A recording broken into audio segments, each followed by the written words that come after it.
أستاذ alors le programme normalement on va démarrer maintenant on va des jeux en visioconférence بعد انت هوتيل voilà donc الاستاذ يبدا من بعد after this there is one by videoconference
Good morning, everybody. So let's start our session with our fifth keynote. C'est trop.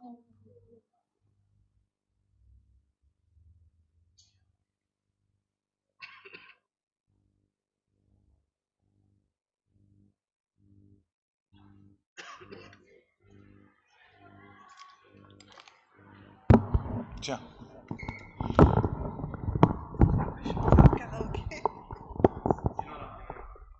Ah, c'est bon. Et ça doit être parce que celui-là il est allumé.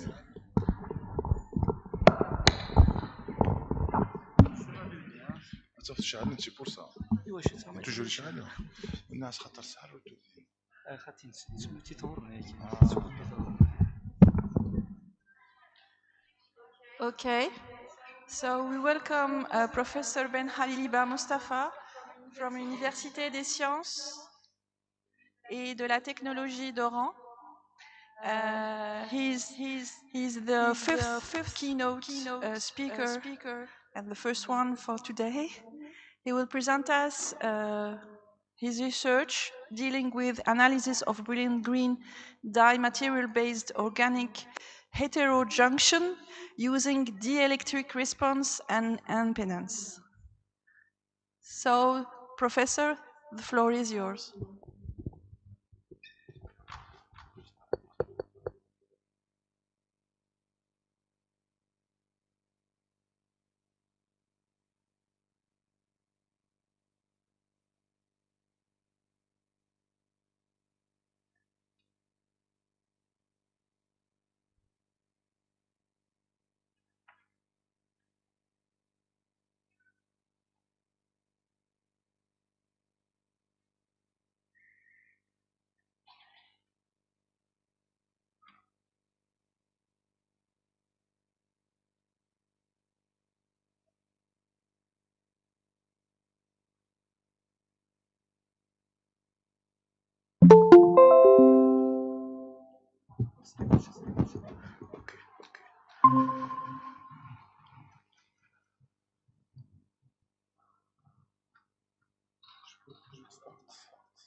Can I start? Yeah. Bismillah ar-Rahman ar-Rahim. Salatu salam ala Rasulillah. Ladies and gentlemen, good morning. My talk is about analysis of brilliant green dye material-based organic heterojunction using dielectric response and impedance. I am Mustafa Ben Haliliba from researcher in and head of FDFCA research group, University of Science and Technology Oran. Oran is a city, Sagat city in Algeria. It is located at the west of Algeria, seaside. This is the second university. We have two campuses. This is the big campus. To follow me, you have my research gate, my Scholar, Google, Orchid, and on LinkedIn. The outlines are the partner and co-author introduction by used in microelectronic organic electronics, famous techniques of film deposition, chemistry of brilliant green, experimental protocol, various characterization, the electric response, and we ended with a conclusion. These are some partner and co-author. At the left, Dr. Yusuf Ojak from Turkey, and Dr. Aisha Mariam from Kadir Mahiddin College, Tamil, India, Professor Ozilik from Gazi University, Turkey, Dr. Kalili from Demirel University, Turkey, Professor Aydogan from Erzurum University, Turkey, Professor Yahshi from Marmara University, Istanbul, and Professor Ben Ahmed from Sfakas University. Introduction. Organic materials have been used as alternative candidates to inorganic ones because of their K properties, including low cost, high thermal, and chemical stability, and the ease of device fabrication in modern industry. Organic molecules can be used in many different ways. For instance, electrical and photoelectrical properties of metal semiconductor MS devices utilizing a thin organic interface layer have been previously studied as photovoltaic cells, photodiode, and Schottky diode by a major number of authors.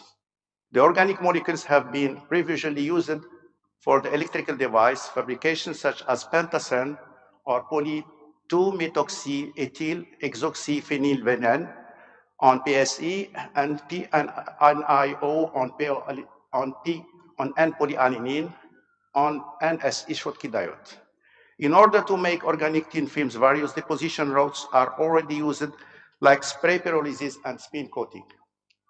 Organic semiconductor, OSC, offers several advantages like a lightweight for practical portability and flexibility, leading to less fragile than organic semiconductor, which must be deposited on flat and unbending substrates.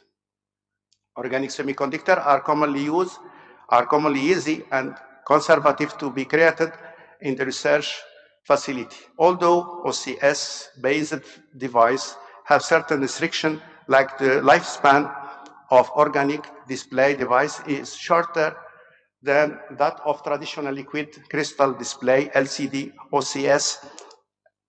OCS meet the applications such as the rate used in the field of optoelectronics for development of organic light-emitting diode, OLED, and device competing with LCD, the matrix of red, green, and blue, easy manufactured either by vacuum evaporation procedure or utilizing the inkjet printing. Organic dyes have been used as an active part of various electronic devices, including dye-sensitive solar cells, DSSC, heterojunction biosensor. Brilliant green BG have been this formula, C27, H34, and 204 and S chemical formula is characterized as one of the color of 3-methane used to color silk and wool. It has been used to adsorption and photocatalytic behavior of various materials, including metal oxide, chalcogenide, and boron-doped diamond under light. The BG10 films are deposited by spin coating technique on a P-type silicon substrate. The gold front contact is evaporated at pressure 10 to the power minus 6 torr on BG, PS, P-type silicon structure. We achieve the electrical characteristic of the organic diode-based BG dye. Organic materials, shanks, and thermoionic methods are programmed to extract the electrical parameters such as ideality factor, the resistance RS, the barrier height from the current voltage characteristic, and their dark and room temperature environments. The capacitance voltage, CV, and conductance voltage, GV, for several frequencies are measured, making it possible to evaluate the carrier concentration, diffusion, potential, barrier height, and density interface. The effect of light on current voltage characteristic is demonstrated to determine the photovoltaic properties of the fabricated diode. We pass now to the dye used in microelectronic organic electronic. We have bright green of this work, and the reference is displayed. We can have also bright blue. We can have also blackberry juice for the dye-sensitive solar cells. We can have also beta-carotene, and some of the work are on carbazole-based dyes. Famous techniques of thin films growth and diode fabrication. We have a lot of several techniques, and I resume the main ones, which are spin and deep coating, which are chemical techniques. These techniques do not need vacuum, without vacuum, easy methods. Second, spray pyrolysis is a chemical technique without vacuum also, but needs time and space saving. And in the third, we have radio frequency sputtering and thermal evaporation, which are physical techniques that need vacuum. Fabrication needs more time and obsolete equipment.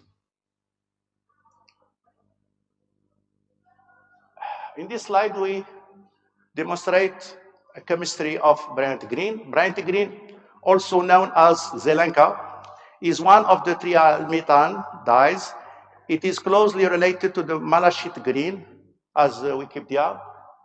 BG is an organic compound, specifically a synthetic organic dye. It is aniline based by belonging to the trialmethane group with this formula, chemical formula, with mass molar 482.64 gram per mole, melting point about 210 degrees Celsius. It is soluble in water, 100 gram per liter at 20 degrees Celsius. It is classified as a basic cationic dye, and it is organic hydrogen sulfide sol. It is also in various, used in various industries, including textile, paper printing, and leather dyeing. It is also has some medical application as antiseptic. At the right, we have the configuration or design of this molecule. Experimental setup. We have here getting highly quality electronic equipment required cleaning in order to remove the remaining grease and contaminants that have adhered to the substrate surface. The P-silicon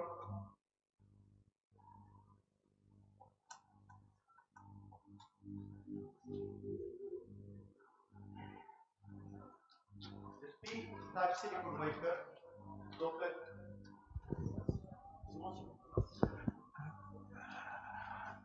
The P-type silicon wafer doped with boron and having a resistivity of 1 to 10 ohm times centimeter are degreased in a boiling 3-chloroethylene solution for 5 minutes, then vibrated in acetone and methanol in an ultrasonic bath. In a hydrofluoric acid bath, the native oxide layer on the surface of silicon wafer are chemically erased. The procedure is finished right before the deposition to create a silicon surface that is hydrogen passivated, preventing the production of oxides while the substrate is being stored. Prior to making the device, the unpolished side of the silicon wafer is thermally evaporated in nanovac vacuum system at very high pressure, using 200 nanometer high purity for an aluminum thick metals purchased from Kurt Lesser company.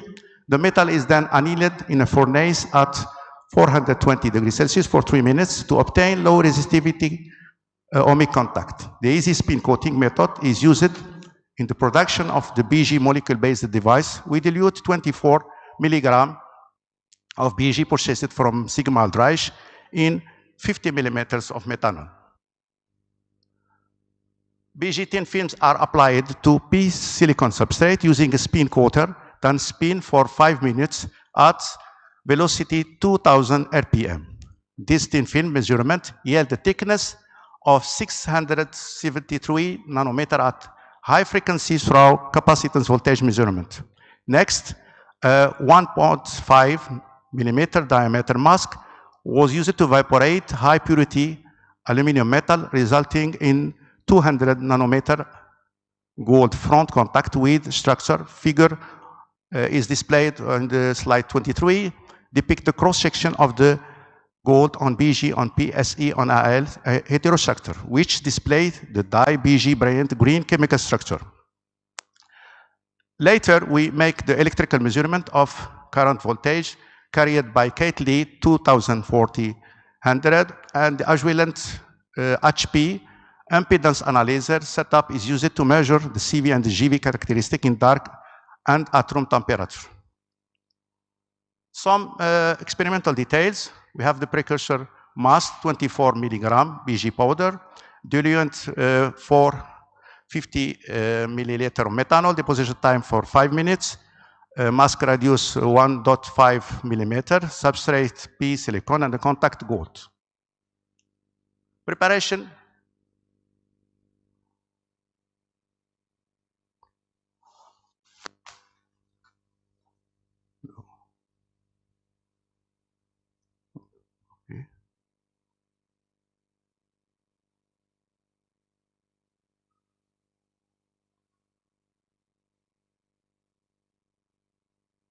Okay, here we can we display the different steps of preparation.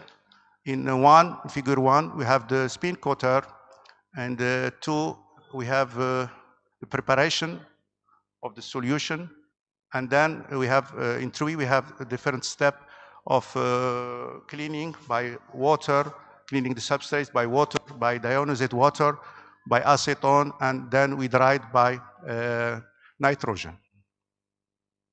Here in figure 1, we have hot plate to heating and stirring the solution, and in 2 we have the glove box to prepare, and in 3 and 4 we have fabricated the diodes. In this figure, we have in 1 the setup of thermal evaporator, and at right we have the crucible. We use crucible sometimes to make annealing of the powder in the furnace, and we have the gold wire for the contact. In this figure, we have fabricated samples at figure 1. We put the sample in the a boat, a crystal glass boat. Sometimes we use alumina boat. And in the figure 2, we put them in the tubular cylinder and put it in the furnace. In this figure, we can explain the spin coater in 1, 2, thermal evaporator. 3, we have the contact gold.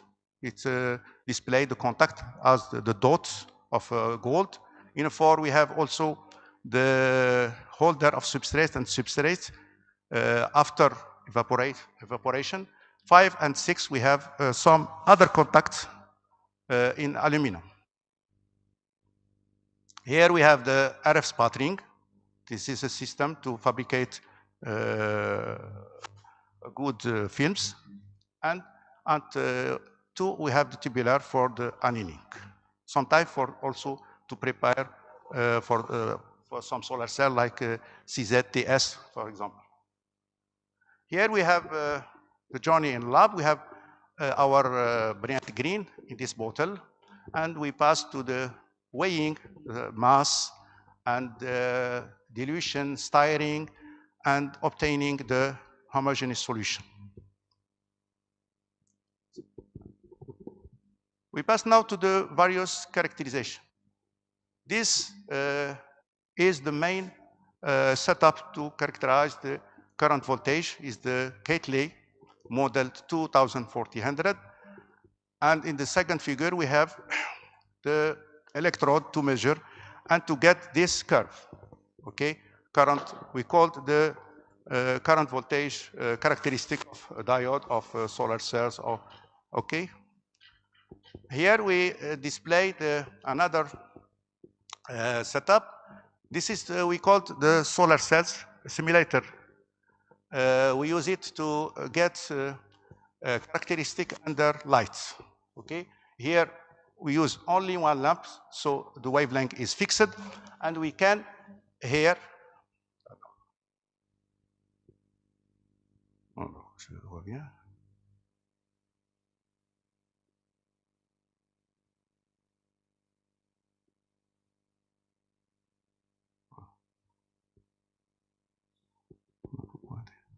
Here we have these solar cells.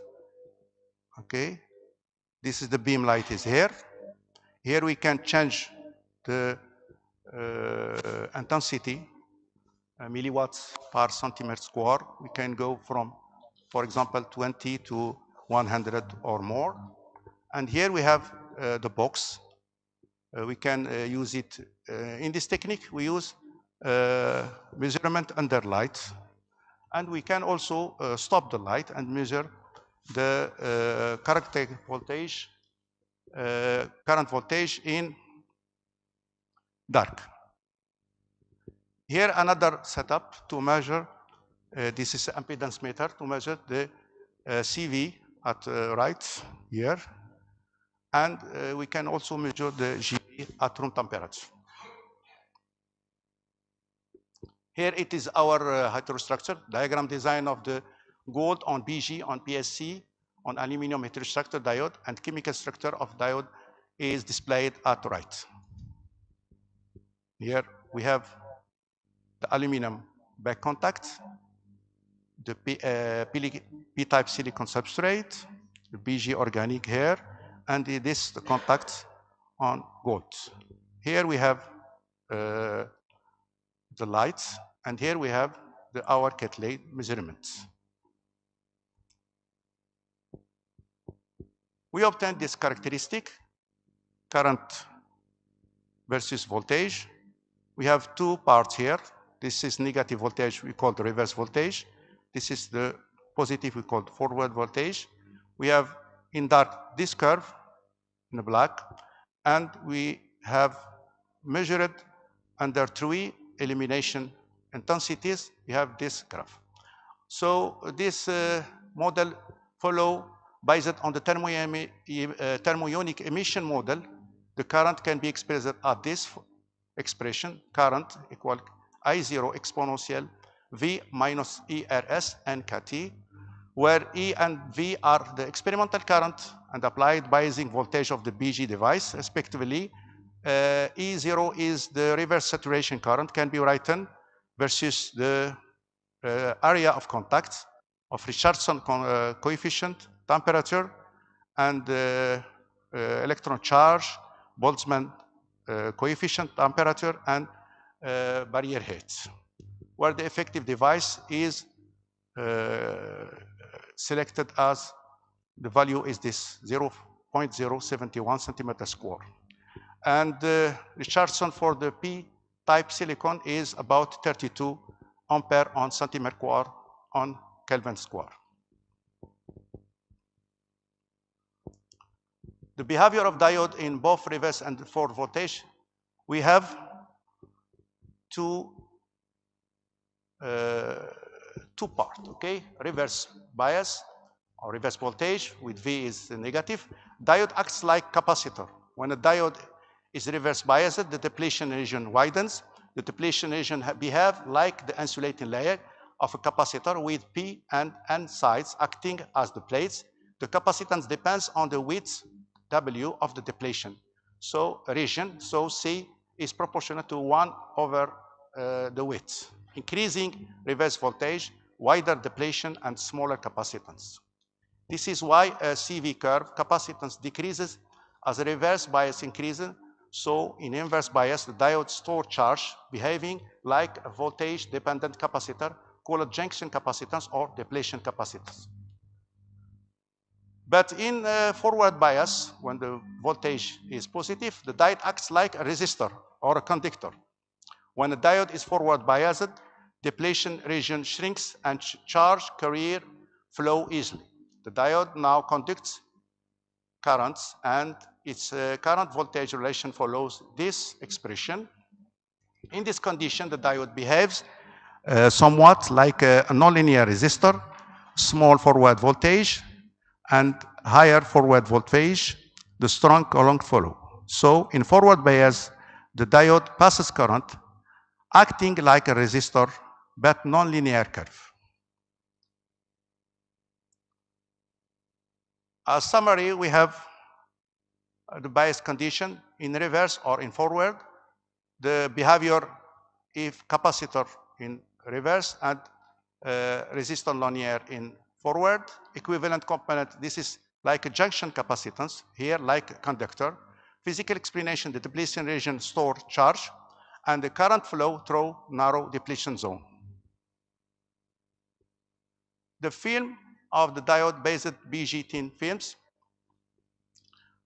From the thermoionic, we can get some parameters which are important for the study of our device. We can have here ideality factor here versus light power. And in this second y-axis, we have a saturation current. So the ideality factor is given by charge of electron over kT, derivate to the voltage or over derivate of logarithm of the current. We can see we have a decrease, then an increase, and for the saturation current also we have a decrease, then an increase, then a decrease within this range of light power.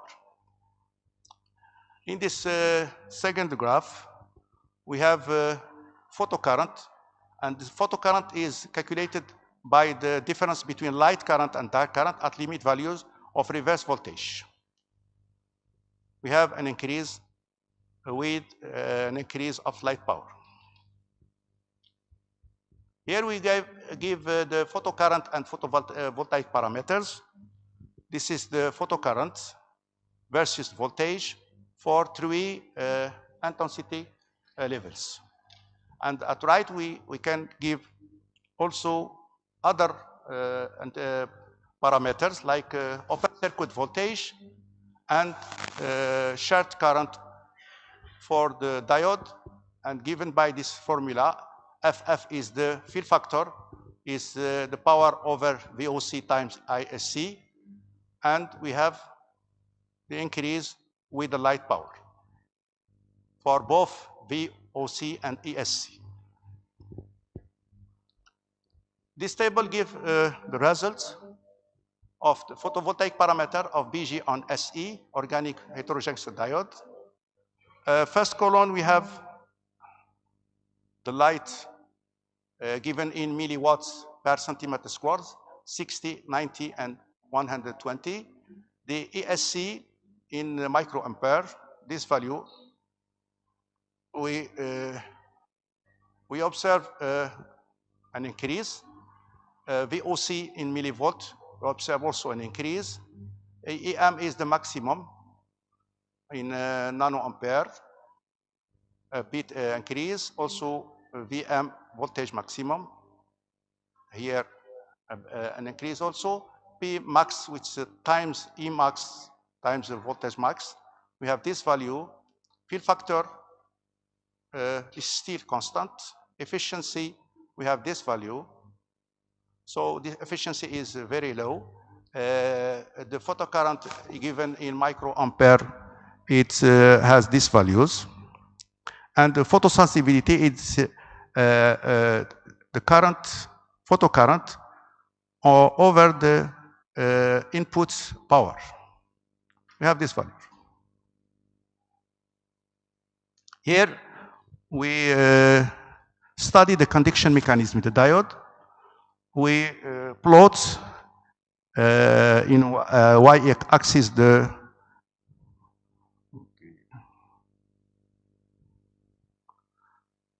logarithm of current versus logarithm of voltage. We have this for the dark and the 3 intensities. We observe that we have 2 regions.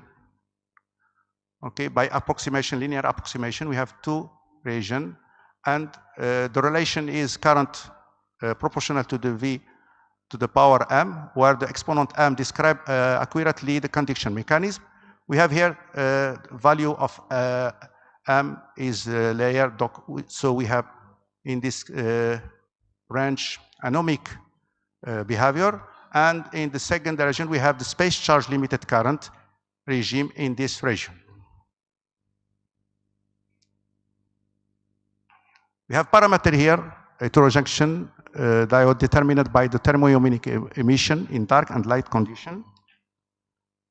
Ideality factor, it's increasing. Barrier height in voltage, VB, it's also still constant. Saturation current has this value from 144 and decreasing to this value. Some parameters given by another approximation Shank methods in dark and light. We can have ideality factor in dark and also in light. We can have series resistance determined by this expression. We have this value 46 to 81 ohm. We can also determine by another expression using this expression. Here we have 45 to 69 to 81 kilo ohm. Phi B in electron volt, we have these values. Saturation current in nanoampere and rectification ratio, which have these values. So our structure reveals an ideality factor n much than greater than 1. The value too high of n may also result from the effect of insulating layer inserted between the contact and organic layer and strong series resistance. Here we plot the series resistance experimentally versus voltage. We have here this curve which display a peak, and the peak this is in different frequencies, from low frequencies to high frequencies. And here we have plotted the barrier height versus the frequency using this formula, phi B versus the temperature and saturation current. Have an increase. Okay, so the RSV profile describes a peak, and the peak position is removed by frequency towards high voltage, and the peak level decreased with the increase in frequency as displayed by arrow in figure 8.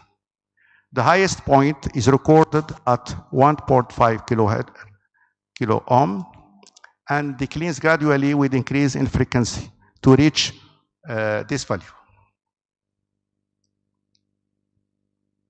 The electric response, we plot for the study of the electric response capacitance versus voltage for this applied frequencies from 100 to 2 megahertz. We have here this curve on the region deep depletion and the region depletion and the accumulation of charge. We can also have some parameters by plotting 1 over C square versus voltage using this formula, and we have this curve for the experimental frequencies. Here we plot the conductance GV plots, the electric parameters versus voltage for the frequencies. We have this curve increasing. And at right, we have density of donors versus the frequencies, and we have also the voltage of diffusion versus the frequencies. This table we display some dielectric parameters versus frequencies, density of donors, diffusion voltage, and barrier height. We have these values increasing, here increasing, and here also increasing with frequencies. We can also study the interface state density given by this expression, and we have this curve versus the frequencies given on kilohertz, have a low frequency and high frequency. This sketch of circuits for interface states given by this circuit. The Nyquist plots is a graphical representation of dynamic system frequency response, plotting the real part of the impedance of its transfer function against the imaginary part of a complex plane. Okay, we have plotted here for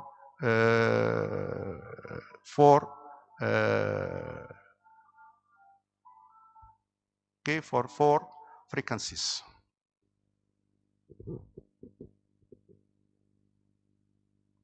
As a conclusion, BG dyes-based thin films are fabricated by simple low-cost route.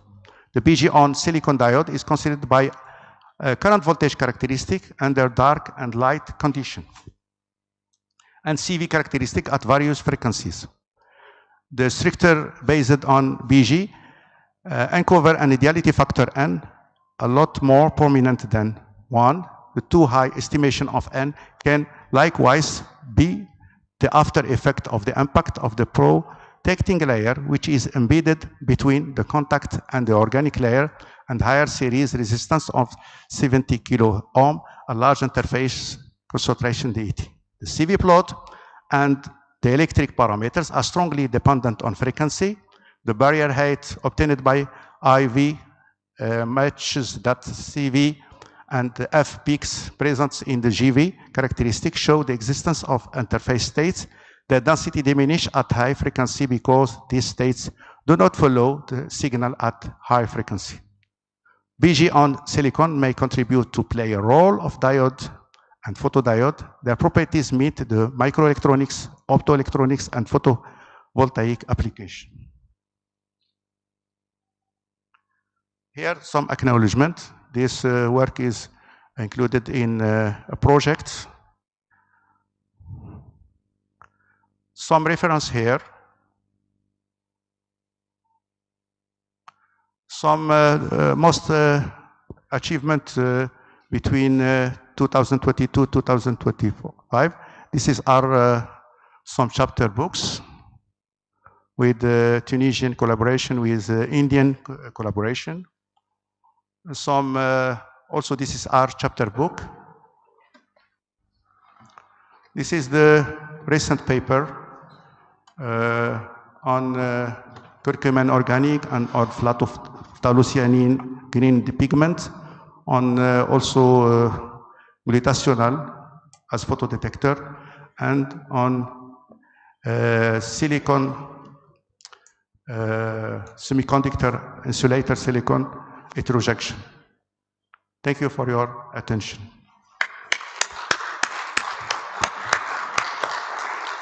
Thank you so much for this nice talk. We have time for one short question, if there's any in the audience.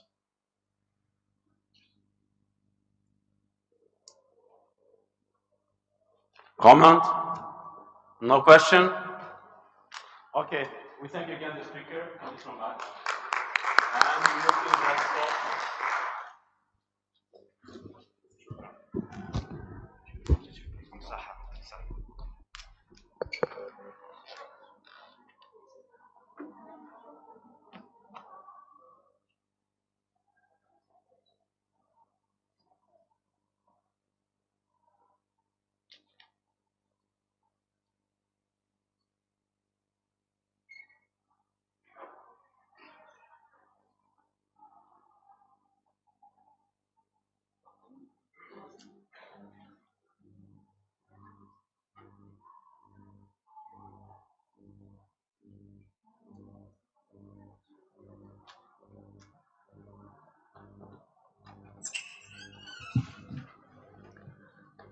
Good morning, Vikram.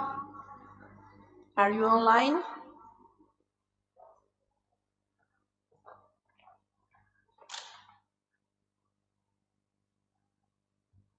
It's morning in India? No. Good afternoon, Vikram.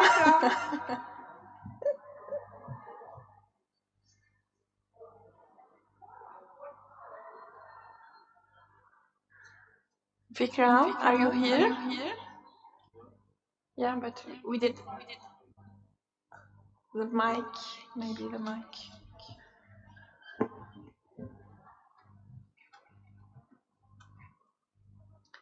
We can't hear you.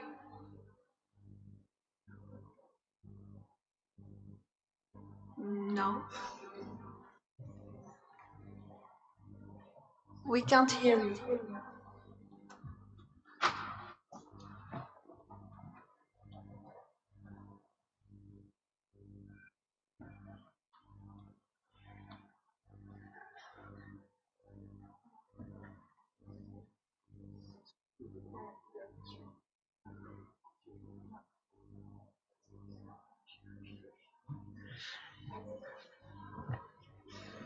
Vikram, we can't hear you. Have you some troubles with your mic?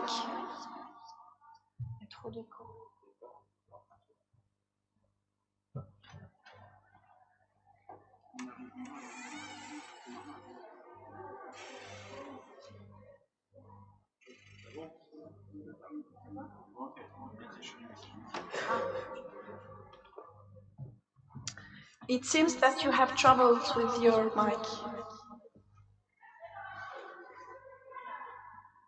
Can you check the authorities you give to the mic?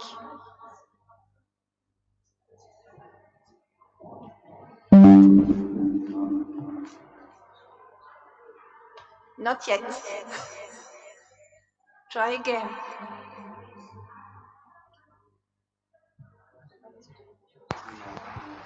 Hello. Okay. Hello? Am I audible now? Hello, Vikram. Yeah, hello. Hello. Can you share your presentation? Yeah, but now I am audible, right? We can hear you, Yeah, thank you, thank you. but we can see your presentation. Yeah, I have not shared. Just let me share my screen. Okay. Is it visible?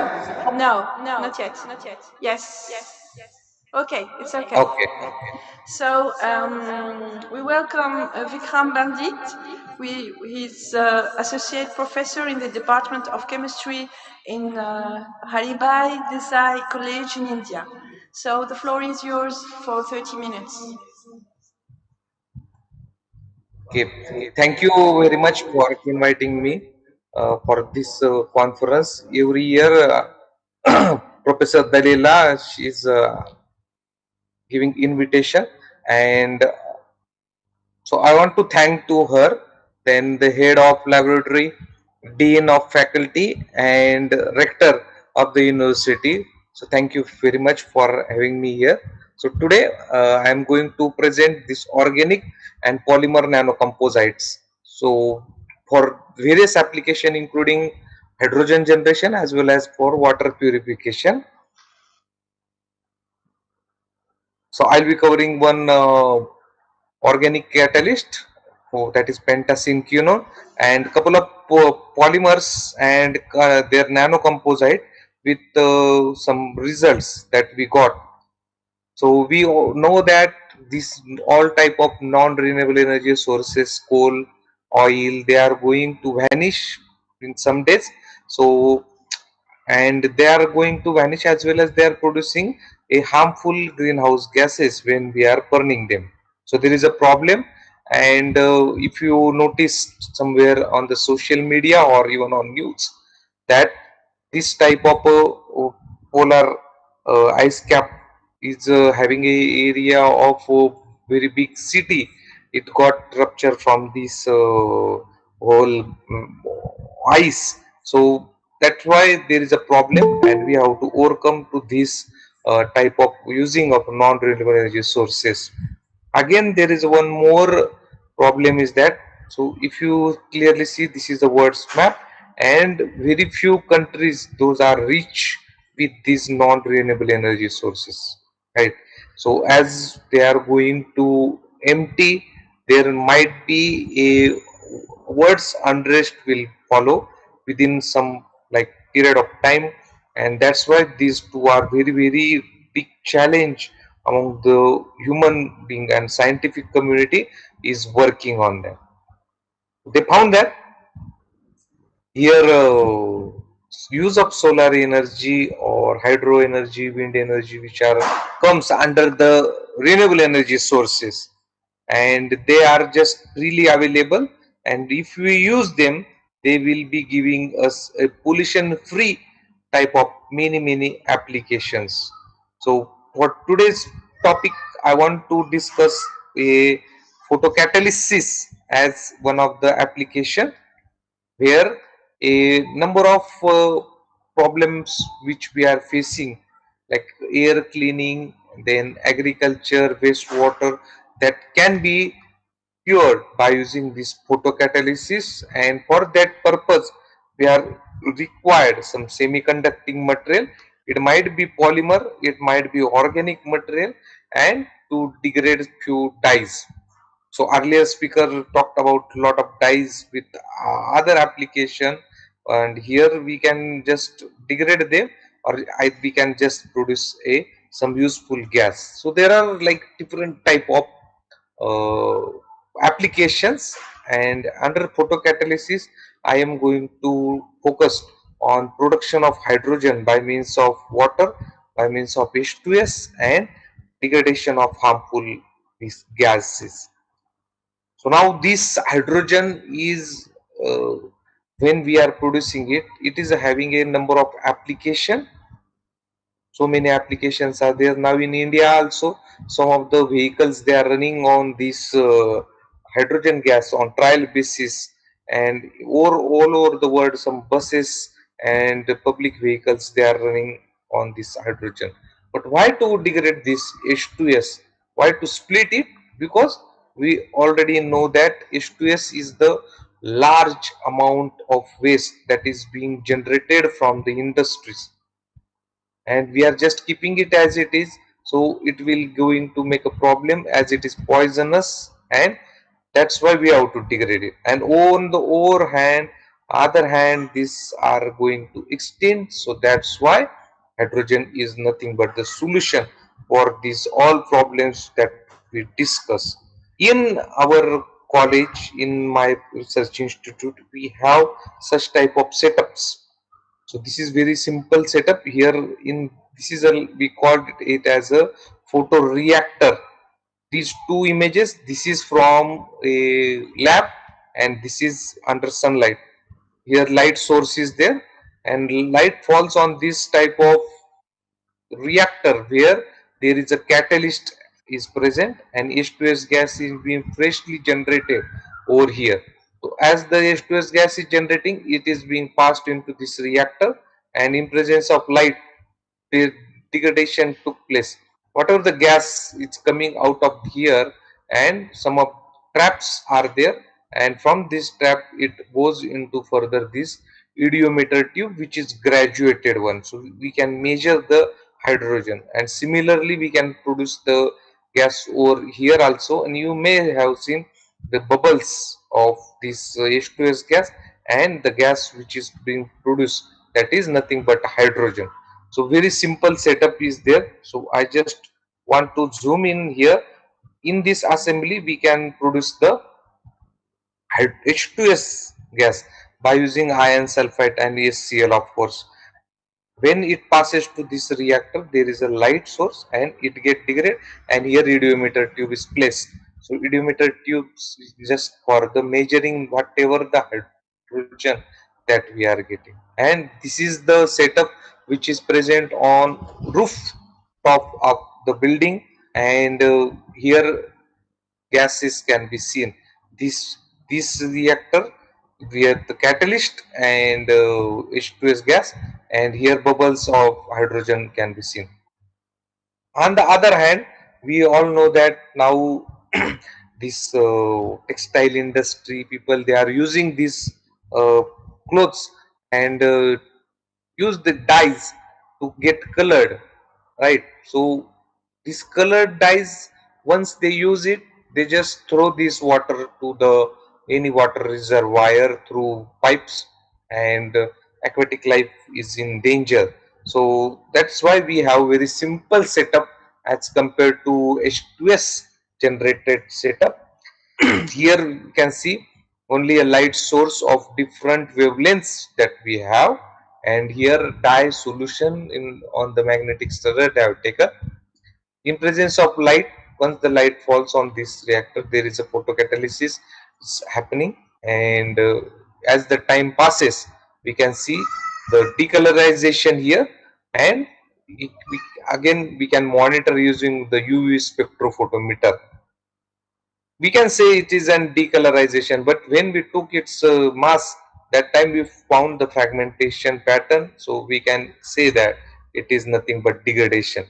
This setup is present in our college, where we have a very systematically placed. Everything operation part is from outside only, and so it will be to avoid the UV radiation which are coming out of that lamp.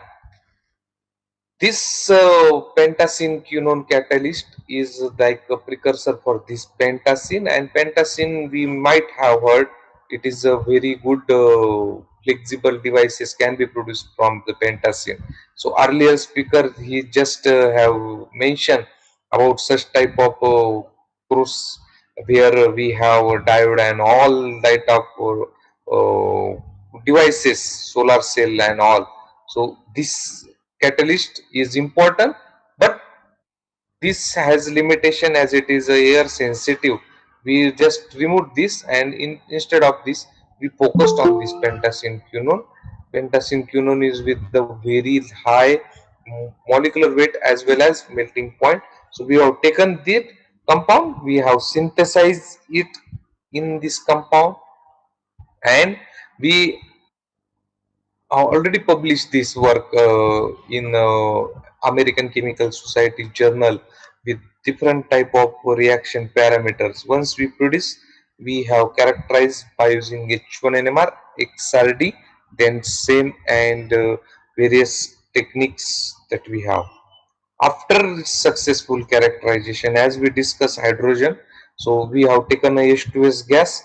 These reaction conditions we have given in presence of xenon lamp, because this catalyst comes in the yellow color, so it's in visible region. So we have taken this lamp, and when we produce the hydrogen, we found that when we used it as an catalyst, 4848 micromole per hour per gram of hydrogen is produced, and this is again recycled, and we got almost similar type of result. So degradation also we carried out, and when we have with catalyst, that time its rate is increased almost like 4 times. The rate is being enhanced, and all the watery color we can say from the dye is being getting. So up like before, like I think 4 5 years before we have this type of problem of corona, and I found one Nature publication that they claiming, some of the scientists, that this type of disease and the parent coronavirus, it might be coming from this type of infected water. So that's why this type of work has a potential for getting a good type of water purification result. Again, when we put this pentacene quinone in TiO2, that is a titanium dioxide, by wet impregnation method, of course. So we can see a pentacene quinone, and over the pentacene quinone surface, tiny 25 nanometers TiO2 nanoparticle can be seen over here. This is the confirmation by using a transmission electron microscope, and when we compared its photocatalytic results, we got a elevated type of result. And so the reason is that they are acting as a symbiotically, both catalyst PQ and TiO2, they are helping each other, and that's why when we added pentacene quinone over the surface of TiO2, the rate of hydrogen production is got enhanced. These two are different works. Here we have synthesized composite, and here it is a coupling. So the difference is that composite means we are either taking a weight ratio or some mole ratios. Here we have taken just a difference in this stoichiometry we have changed, and you can see a like a quantum dots of TiO2 have been produced over the surface of pentacene quinone. No doubt we published it in RSC Journal of Metal Chemistry A, and after this work, then like after 6 months only, one Chinese guy, he used this catalyst over the more molybdenum sulfide, and he produced the water splitting type of application he did. So I can say that this particular organic catalyst, when combined with inorganic material, it can be useful for degradation, that is water purification, as well as the hydrogen generation. So this is about organic and nanocomposite. Now we move to the polymer nanocomposite. So recently one of my student, wonderful, he synthesized this polymer, and this is very common polyaniline type of uh, polymer. Its synthesis method is not new. Almost, I guess, literature is saying that this is the polyaniline is highest paper producing material or polymer we have prepared. We have fully characterized it by using different characterization techniques, also found out its band gap, and then we utilized it for the morphological characterization, and we degraded different type of dyes. So rhodamine crystal violet, safranin and aniline blue type of dyes we have degraded. Here some 4 into 10 raised to 4 type of rate constant that we have found. So that reason is the functional group and how easily the structure can be getting broken down. So this type of work that we got result which are like good, and we recently published this paper in 2025 only. So these are the results. After that, we choose to take a vanadium pentoxide, which is synthesized by using this method. We ammonium vanadate as precursor we have taken, and then simple addition of in situ polyaniline is prepared here, and then the on different weight ratios of V2O5 we have added into the polyaniline, and we check the characterized FTIR, then it's the same. So same also gives us the idea that this long thread like part is nothing but polyaniline, and over the surface of polyaniline this V2O5 is prepared. We have again used some of the different dyes for composite, and this work is like in like latest type of work.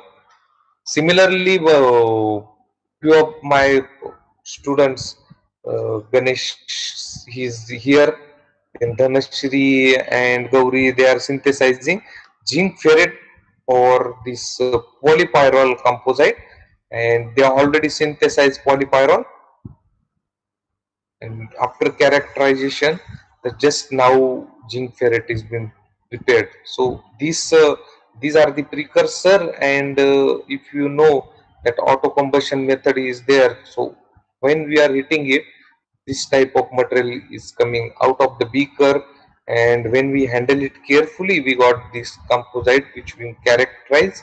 And one more, that is why not combine both. So that's why we combined all together, and this nano composite is currently we are working on for the purification of water. Okay, so this slide is giving an idea that if you have any polymer or any type of organic compound, and if you put like nanoparticles over it, you will get a different type of application as an fruit.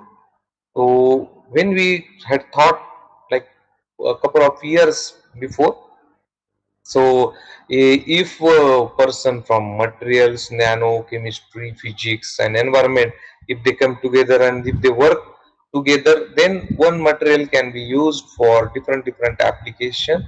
Now we have moved to the some polymers, then graphene based material, ternary based material, and we are extending the application gas sensing report. We are going to report it in like already been somewhere in pipeline, that manuscript is there. So the in conclusion is that if you have this type of compound which has a specific band gap, and in presence of this nanoparticle we can produce it very good type of nanocomposite. And we are moving toward the making this as a commercialize in the large scale. So up to 1 liter or more than 1 liter we have this reactor system, and in means near future we are going to get a good quality of dye that can get degraded by using the similar method. Okay, thank you very much for listening. If you have any question, just ask.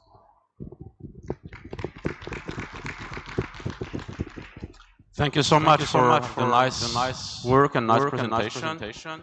The paper is open for discussion. Are you ready to take some questions? It's okay? Yeah. Okay. Yes. Yes. Okay. Are there any questions or comments in the audience?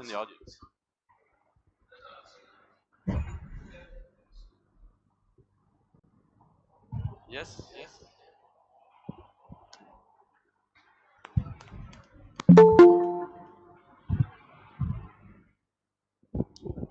Hello, Dr. Vikram. Nice presentation. I have a couple of questions. So my first question is, how do you synthesize this pentacene quinone? You showed, is it the aldol condensation or? Yeah, it's simple aldol condensation, 1,4-cyclohexadione and phthalaldehyde in presence of KOH that we have used, and we produce this. This is already reported type of method. Oh, okay. And the second question is, titanium oxide itself is a photocatalyst, right? So Yeah. when you make the composite material, how is this efficiency, improved? I mean, is it better or? I mean, Yeah. As the TiO2 is itself best catalyst, right? And when I have added this pentacene quinone over the surface of this TiO2, the TiO2's efficiency got enhanced. okay, because there was nothing on the slide to compare, so that's why I'm asking this question. So what is it doing? Like, what is the, how is the improvement taking place? Is it Yeah, so it act when we studied its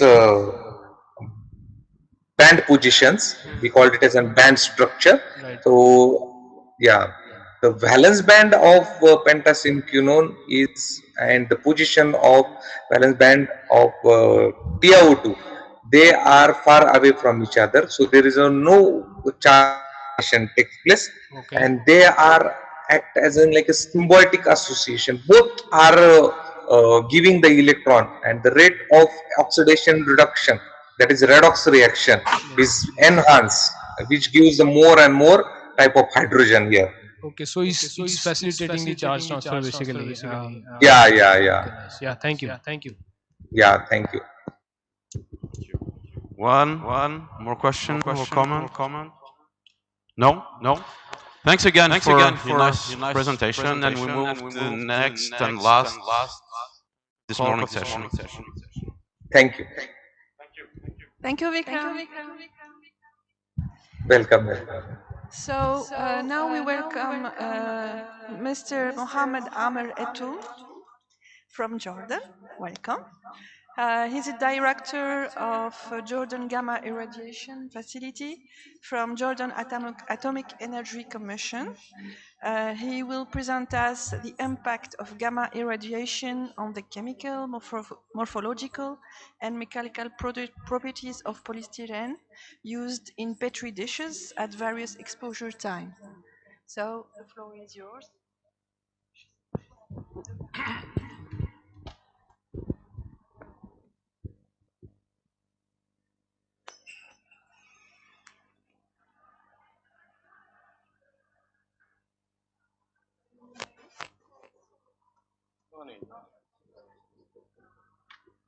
Good morning, everybody.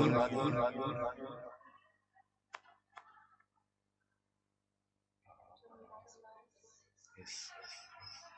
This one up and down. Okay. First, I will give you an introduction about the facility I work in. We have two irradiators,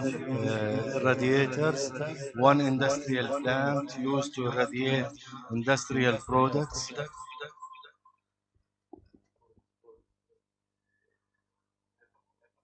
Oh,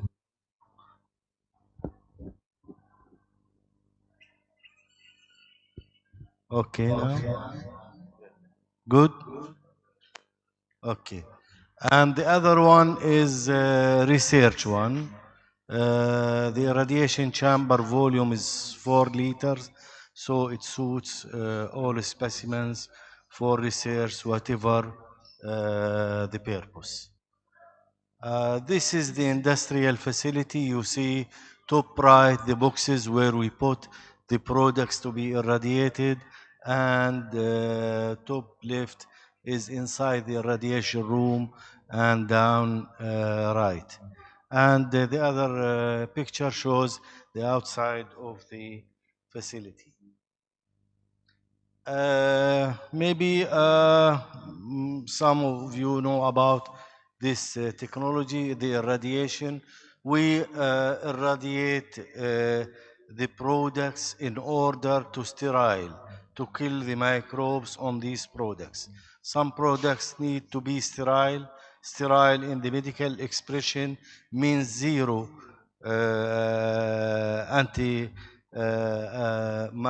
microbes, and some products need to be pasteurized just to reduce the amount of total bacterial count to a certain limit that complies with the standards. So for healthcare products, everybody use the eyedropper. So this eyedropper should be sterile because the human eye is very sensitive, so any contamination will be affected. And the second product, the blood lines used for kidney washing, also these should be sterilized because it is in contact, direct contact with the human blood. Anything with direct human blood or fluids contact need to be sterile because any bacterial count will cause infection to the human. Also, we irradiate the petri dishes, the blood collection tubes, and urine cups when you go to the laboratory to test your blood or urine. These kind of soups where they collect the blood in should be sterilized also or pasteurized. Also, the plastic pipets for planting for pregnancy. All medical instruments that be used in surgery in the human body should be sterile because it is direct contact with the blood or fluids of the human. This plastic pipettes for pregnancy is very sophisticated kind of product and it should be sterilized. Also, the surgical gowns used in the surgery room also should be pasteurized or sterilized. Also, this is for healthcare products. The other products that categorization is healthcare, pharmaceutical products. For example, the empty gelatinic capsules that we use to take is also pasteurized.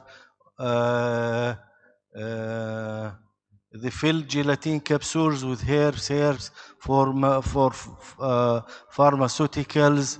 When you drink a cough syrup, there are some kind of herbs inside, so these herbs should be sterilized, and the honey used also in syrup for children or adults, these also sterilized. Veterinary products also, and veterinary containers also can be sterilized. Food. Generally in Jordan, we are allowed to irradiate spices, herbs, and nuts, but generally worldwide, Far East, North America, South America, but only Europe. They don't apply or accept to irradiate food as designation like meat, fish, and other products of food. Also, we irradiate cosmetics. In Jordan, there is a sea that is we call dead because no life in this sea because the salinity is about 27%. So the mud comes out from this sea is good for cosmetics, and it should be irradiated because it contains a huge amount of bacteria that lives in salt media. Also, some products that are ingredients in the cosmetics like calcium carbonate, bentonite, and the talc powder. In the gamma research irradiator, we implement a lot of research and investigate the effect of radiation on the new products so that we can determine the needed dose that enough to reach the bacterial level that's accepted by the standards and the needed dose that will not affect the properties of the material to be irradiated. This is the research irradiator. On the left, you see the 3 bars where we put the specimen and irradiate the product. Generally, yesterday and today, I heard a lot about how to make a new product by using the chemical reaction. In our case, we don't go through these complicated reactions. We only irradiate the finished product to get the benefit of that. Actually, we are using the cobalt 60 that emits gamma radiation, and this gamma radiation has 2 photons, 1.3, 1.2 MeV, and this amount of energy is capable to break the chain in the organic molecules, break one chain or make another chain, so it can break or make degradation or cross-linking. So by degradation, we can simplify the product. By cross-linking, maybe we can improve the mechanical properties of the product. Generally, some applications like the health care products, it's worldwide use the radiation, electron beam or gamma radiation or X-ray radiation to sterilize these products. But in case of improving the properties of some products, like the plastic pipes can be irradiated by electron beam, and after irradiation it becomes like stainless steel, very hard and tough, and the melting point is very high. No need to go through the complicated chemical reactions. It is an option, and nowadays it is worldwide used in European, North American countries, in China, Far East. Also, there are some applications for what I heard from the researchers yesterday or today about the improving the semiconductors by radiation, removing the pigments and dyes by radiation, and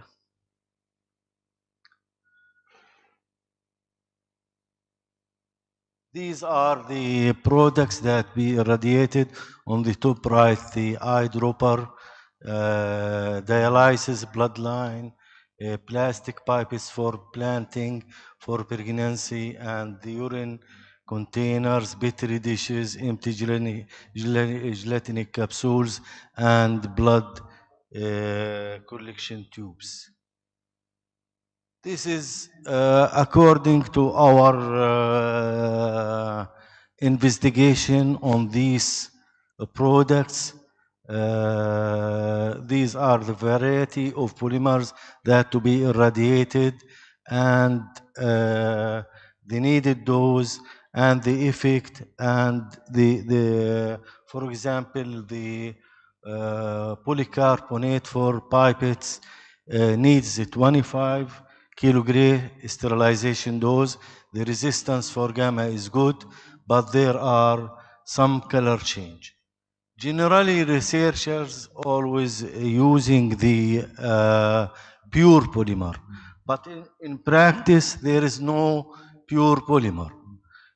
Because industry they use plastic, they use stabilizers, plasticizers, flame retardants, UV stabilizers, colorants, pigments, antistatics, agents, and the most important is the fillers, because sometimes the polymer is very expensive, so they put some kind of filler to reduce the cost. And reinforcements, in which the color changes tolerates.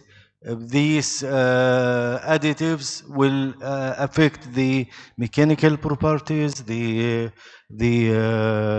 and the color of the finished product. I think that there is no radiation facility in Algeria. Researchers here in Algeria could push the things forward so that there will be a radiation facility which serves the industry, serves the researchers, and there is a very good benefit from that, because the nearest radiation facility is in Tunisia, which is far away from the industry or researchers here in Algeria. And I heard a lot of Jordanian investors cost sharing with Algerian producers, made a lot of factories here in Algeria, and they need the radiation technology. For example, there is a petri dish producer under the name SAR Diagose, and they are suffering because there is no radiation facility. In the production, you can improve your production line so that you don't need sterilization after, but these additives to the production line cost a lot of money, which affect the final product. There is also a lot of supplement manufacturing companies here in Tunisia, in Algeria, sorry. They irradiate the raw herbs in Jordan, then transport these herbs to Algeria, and they fill it, and they produce the supplements. I think introducing a new gamma, E-beam, or X-ray facility in Algeria will improve the national industry in making Algerian products competitive, and facilitate the recognized research activities in universities and petroleum industries, and open the way to new radiation application in health, agriculture, and environment. In our facility, we are willing to cooperate to the maximum with the Algerian researchers or producers in providing gamma radiation services. In Jordan, we have a lot of researchers from Palestine, Iraq, and Lebanon. The neighboring Arabic countries, they got benefit from the existence of radiation technology, so they implement their research. One important thing in our work, when somebody came to irradiate any new product, there are two things to be in concern. The first, what is the level of microbial bioburden accepted? If it is 0 or 110 CFU. So according to the original microbial contamination and the needed microbial contamination, we can decide or expect the range of dose that needed for this product to be irradiated. But the problem is that these products are mainly made of polymer, and this polymer will be affected by radiation. So we have to decide the dose in a way that it should exceed the limit of killing the bioburden, but does not exceed the limit that will affect the properties of the polymer. For example, in syringes, the transparency is a functional. So if the effect is coloring so that the color become very dark, it's not accepted. So the dose should be reduced, or the polymer should be changed to another polymer that the transparency does not affect it. Generally, every new product, we made a research in this regard, microbial research and analysis of the effect of radiation on the polymer. So one of the polymers that we irradiate a huge number, millions per year, is the Petri dishes used in the microbiology lab. So we share, as you see, I am introducing this presentation on behalf of my colleagues, Dr. Mustafa Qasi from Algeria, Dr. Amira Zaouk from Tunisia, and Muayyad Sufyan from one of Jordan universities, and my colleague, Dr. Anas Al-Wahiba. He's working in our facility, and me. So the objective of this research was to analyze the effect of overexposure of gamma radiation of polyester on chemical optical properties at various exposure times. The samples were characterized by means of the FTIR and the ultraviolet visible spectrophotometry. These samples irradiated in the research irradiator at a dose rate 3.2 kilogram per hour in gamma radiation. The samples were irradiated in the presence of relative humidity 46% to doses 20, 40, 70, 95, in addition to the control sample. Also, it is the samples in the presence of air mean the effect of oxidation will be considered.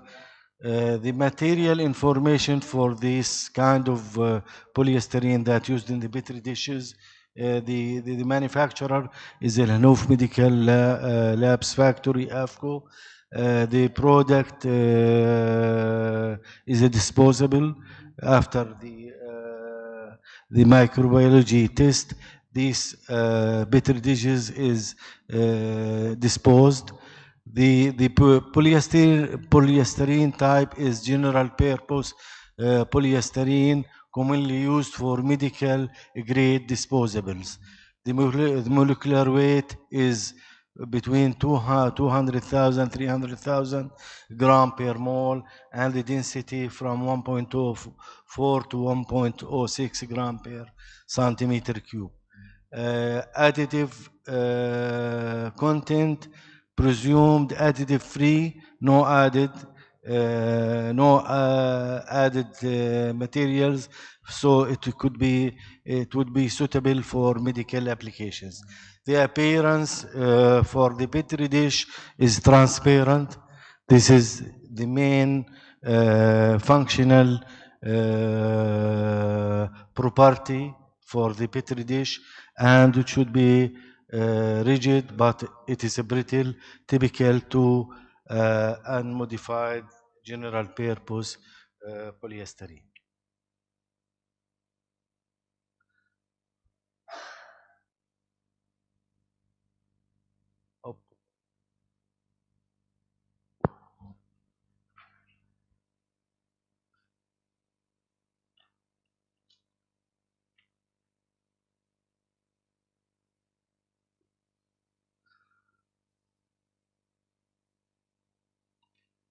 So this is the IR spectrum for the different doses. You see that the first thing to be affected by the radiation is the benzene ring. So it start to disappear from the first dose at 20 kilogray and continue to disappear. Maybe it is broken or become not side branch, become in the main linearity of the product. Also the OH starts to disappear after the dose 40. Also the ACH affected little bit as the dose increases. This is the mechanical testing for the specimen. As you see, the hardness and the tensile strength, elongation, the toughness increase and decrease according to the changing in the molecular weight of the polyester.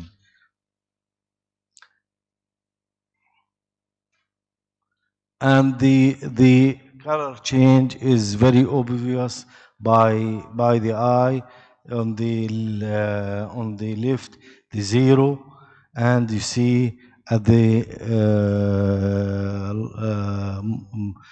right the 95 kilogray.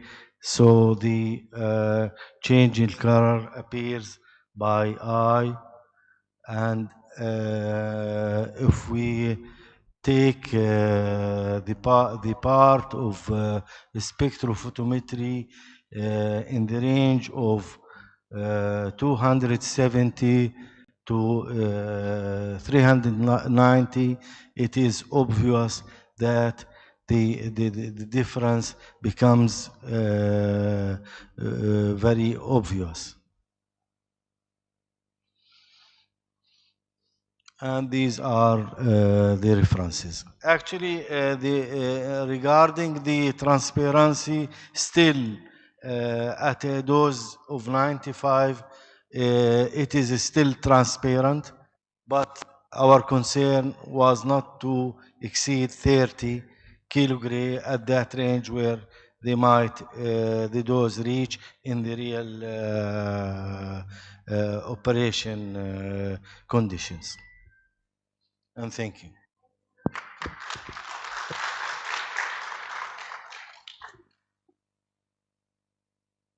Yeah, the paper is open for questions or comments.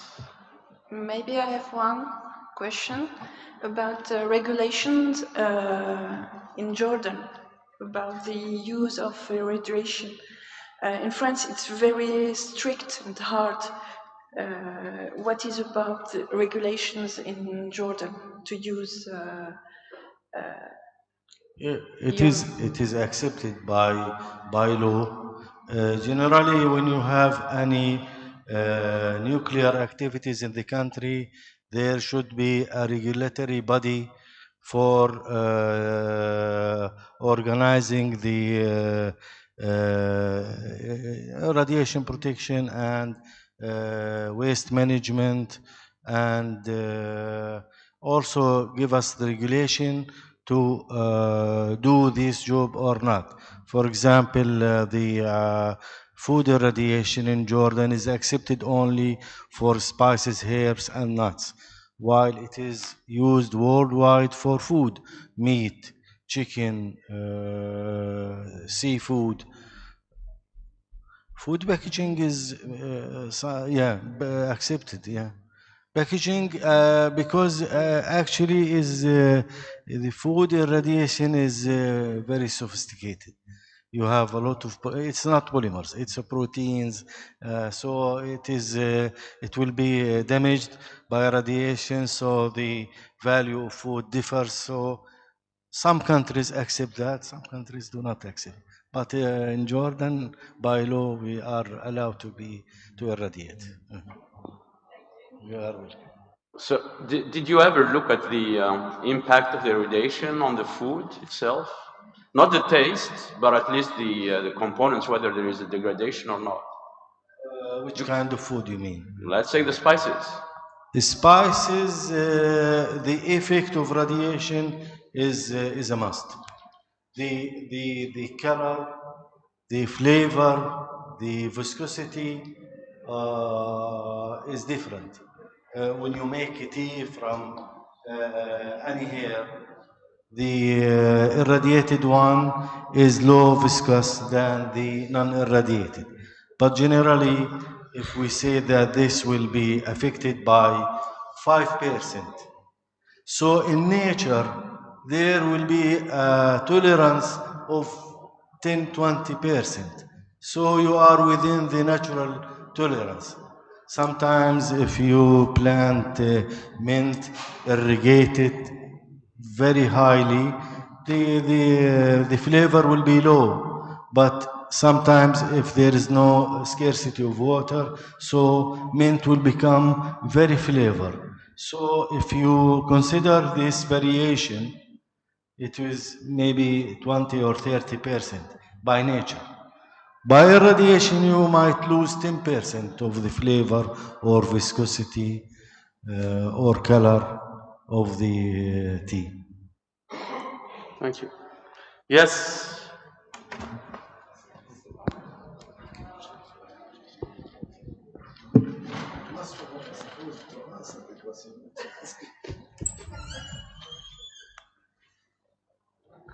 Thank you very much. Thank you, Mohammed, for your talk. I would like to make some comments about the use of ionizing radiation in Algeria. Yes, we know that in Algeria we have 3 nuclear research centers. One is located in Algiers, Télémri, known as COMENA, Commissariat National à l'Énergie Atomique. And we have a research center in Draria, which is near Algiers, maybe 20 kilometers far from Algiers. And the other one in Birin. Birin is the highlands in Algeria, at the doors of the Sahara Desert. And indeed, this nuclear technology is not widespread, not used, at least at the moment in industry. But there are some fields where Algeria is considered as the leader, and particularly in Africa, for instance. We have in medical applications and the treatment of cancers and all these diseases, Algeria is and it's not, that's from the International Atomic Energy Agency, who recognize that Algeria is one of the leaders in this field. But unfortunately, there is no private or even national companies specialized in the use of this technology, for instance, in food or agriculture, or maybe in waste plastics management, and so on. So we hope that maybe in the near future we can get this technology, because it's really a green technology. I mean, we no need to solvents or any other processes which can maybe affect our environment. So this is just comments about the reality of this technology in Algeria. So in some fields we are the leaders, but in industry, generally speaking, in fact it is restricted. It is not used, and you cannot use it as private or even national companies. Now if I come back to your presentation, there is one question maybe. In general, we do this test in aerated ambience. That means in the presence of oxygen. We irradiate our materials. And we may get, let's say, processes like, for example, chain scission or cross-linking at the same time, or one dominant over the others. But my question is, if you try to use polymers, which are different from structures or even in blends of polymers, how can you manage to avoid, for example, if you are looking for cross-linking or if you are looking for degradation, how can you manage this problem? How can you, for example, determine exactly what is the dose corresponding to cross-linking or to degradation by chain scission, for instance? Yes. Actually, in my facility, we don't do cross-linking activities. As you know, Dr. Mustafa, the gamma radiation has a low energy photon, 1.3. And the photon emission rate is very low. Generally, if we are going to make a business from cross-linking, we need an electron beam, a high energy electron beam accelerator, which can reach 10 MeV, and the dose rate, as you know, 25 in seconds, 70s, 100 kilogram may be done in seconds. I think I'm just giving some notes. It's not a real answer to your question. For example, in Europe, there are a lot of electron beam accelerators give the radiation service. Mainly, they get the big amount of money by cross-linking polymers and sterilizing medical products the way we do in Jordan is a byproduct. They just cover the expenses, but the main profit or the main product is by cross-linking polymeric or plastic tubes. As I mentioned in the beginning of my presentation, you put plastic tube from this side, you end up with semi-stainless steel tube from the other side, which could be very interesting for chemical production, so and resist high temperature and high pressure. We have time for a last question, yes.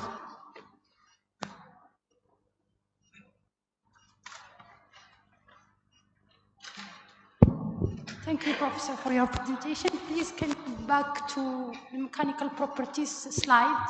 I just need to know what's happening, why there are decrease and increase with different dose.